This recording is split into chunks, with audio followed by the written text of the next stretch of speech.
autor de culto que se chama, eu penso que se vai convertir nun autor popular. Un poeta altamente suxestivo para unha lectura demorada, tranquila e, sobre todo, falta de complexos. Sempre tiña unha ansia de perfección, non? E, pois, tiña unha consciencia clara de que ele era, digamos, poeta. Ahora, pois, outra maneira de entender a literatura, outra maneira de entender a poesía, e outra maneira incluso de entender a relación do poeta e do artista co seu mundo e co seu entorno, non? É moi fácil que eses poemas, a pesar de ser moi intensos e moi duros tamén, chegan moito a xente. Está clarísimo, ele utiliza de seguido o concepto de porta xiratoria nos seus textos, e de seguido está falando de umbrais, de percepción, e alguén que está fuxindo, digamos, da monotonía cotiá, buscando na arte e na literatura a posibilidade de outras fendas, de outros vieiros cara a outro espazo, non?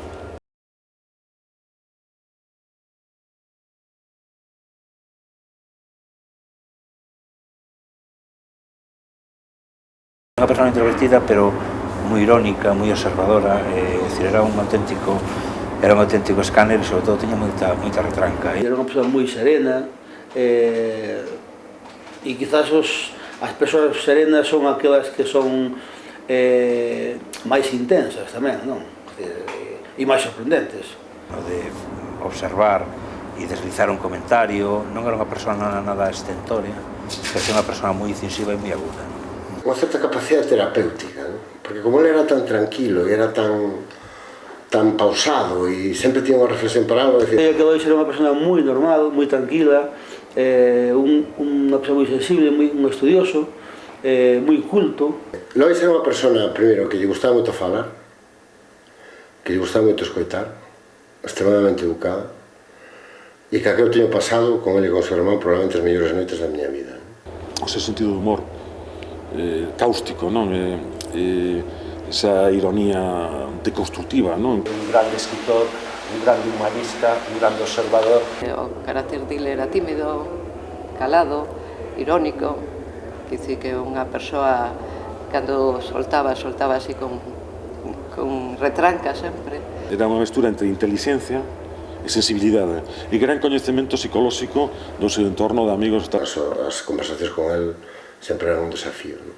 A presencia dele era magnética, non? Que sempre acabas mirando a ver o que decía, non? Como falaba pouco, o que decía sempre estaba ben, era de interés. Un rebelde, o Baudi, que era un dandy, eu simplemente creo que era un observador lúcido das entrañas da sociedade e das súas propias entrañas. Nós, para chegarnos a raíces de Pereiro, digamos, temos que ir ao Ince. Temos que facer necesariamente a viaxe ao Ince. Temos que estar ali, no castro onde está ele. Na capeliña esa ali, na terra está ali.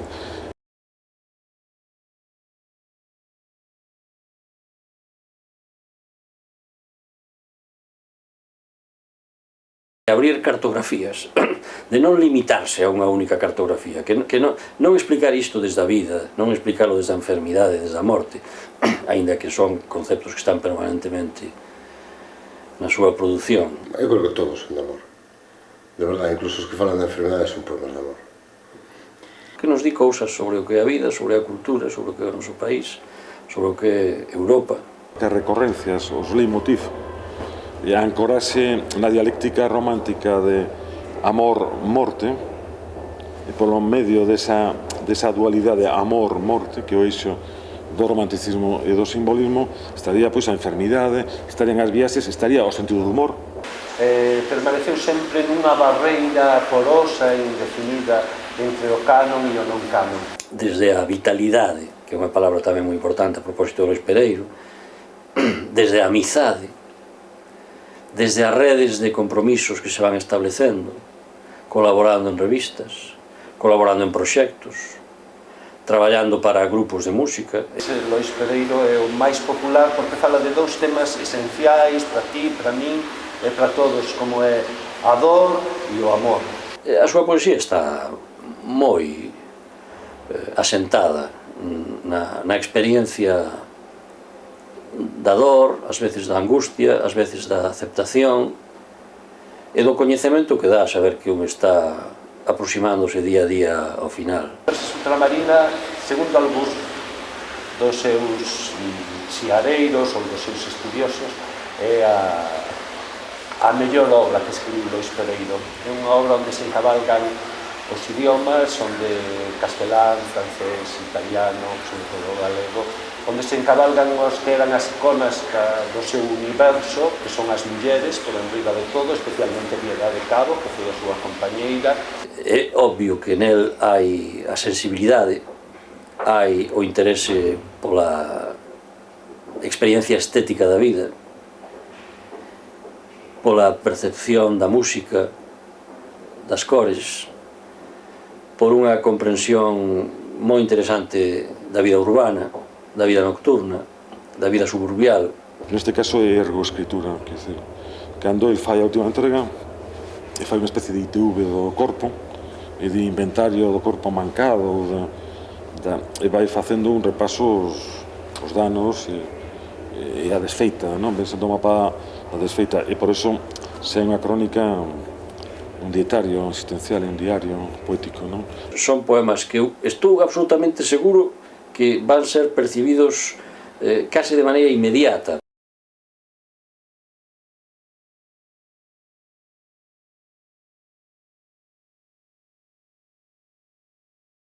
El está moi influído pois, por os simbolistas franceses, por un pouco pois, o que era a estética a cabalo dos séculos XIX e XX, non?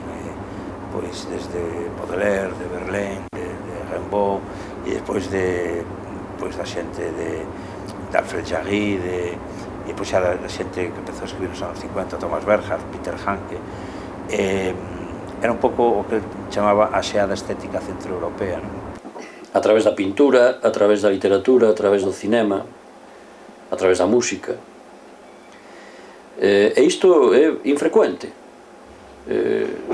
na cultura galega, non? Unha cosa máis interesante é como introduce na poesía referentes que para mí son moi próximos, non? A música rock, as películas... O expresionismo alemán, para il é unha das características centrais, porque desde moi novo, aproximadamente desde o ano 76, 77, en que comeza a estudiar idiomas, inglés, alemán e francés, desde ese momento en que era fascinado pola literatura centroeuropea, polo expresionismo centroeuropeo, pola Alemanha. E sobre todo a influencia cinematográfica, que el viu moito cine, traballou mesmo de traductor de películas de alemán, francés, inglés ou galego, e esas influencias son inevitables, non? Creo que o escritor que maior pegada ten sobre a súa perspectiva vital é Thomas Bernhard.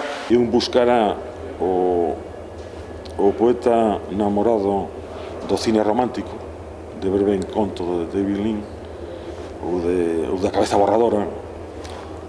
Outro buscará, pois eso, o poeta namorado do Sex Pistols.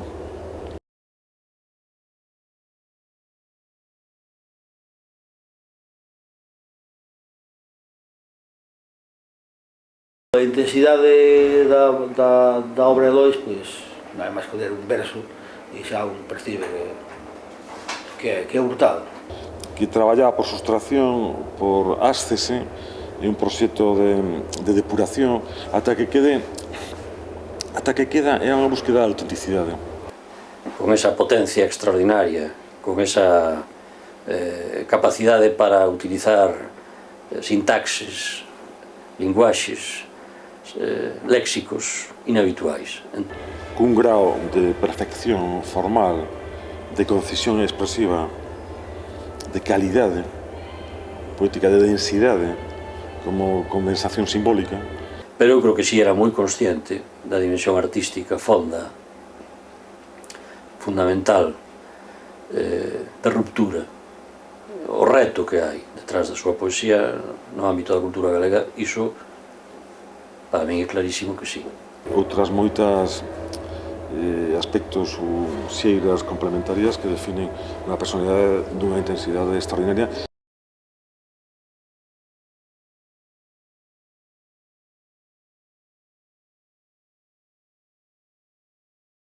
E facer algo un pouco que rompa o que sea, non? Pois, non sei, desde un vaso a unha tendencia, non? Estaba todo o día na Filmoteca, chegou a ver como 4 ou 5 películas nun día, no mesmo día, non? Entonces era un ansia pola vanguarda. Unha xeración esmagada, dicía o poeta, unha xeración trillada, unha xeración queimada tamén por esa, digamos, aspectos, esos ingredientes lisérxicos, imos decir, que ian nesa amálgama, non? Nesa amálgama de factores como vectores de modernidade, parecen experiencias, novos umbrais da percepción, non? Un pouco que, porque claro, en Lois Pereiro está todo eso presente, non?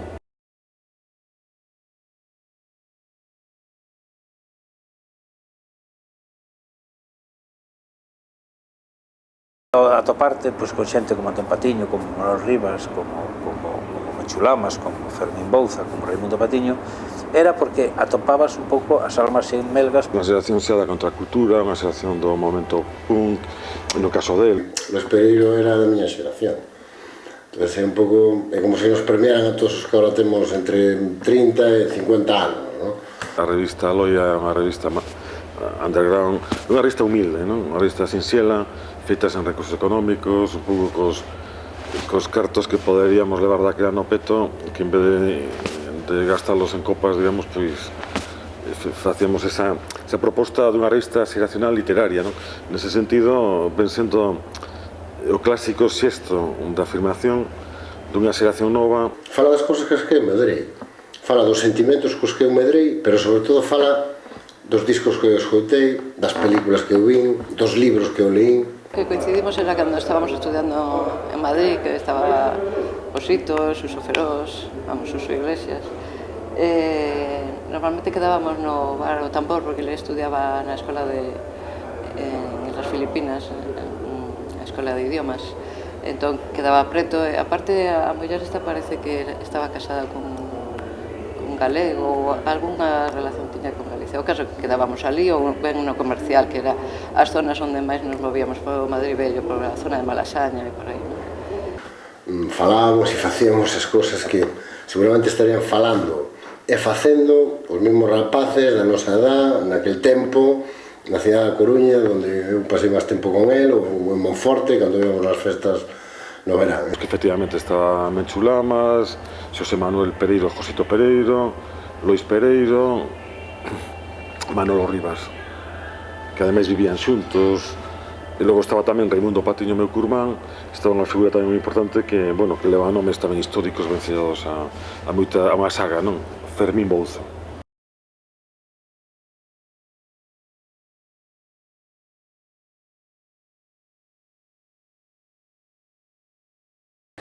Digamos que a súa militancia máis importante é a lingua. É dicir, con relación á globalización, o capitalismo selvaxe, a desfeita do planeta Terra e da condición humana, xa que está en marcha a través do proxecto Neocon, Lois Pereiro ten unha resistencia anarquista, seguindo as teses primeiras, digamos. Está tamén, se queredes, un componente, un ingrediente de comunismo libertario, para decirlo así con toda claridade, e logo o seu galeguismo, non?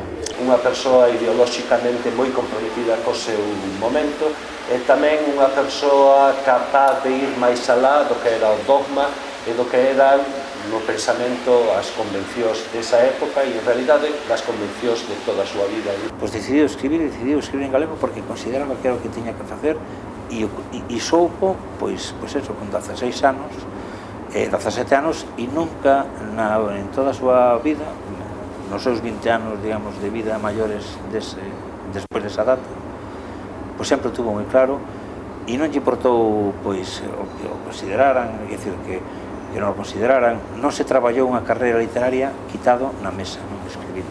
E eu penso que iso é importante, non?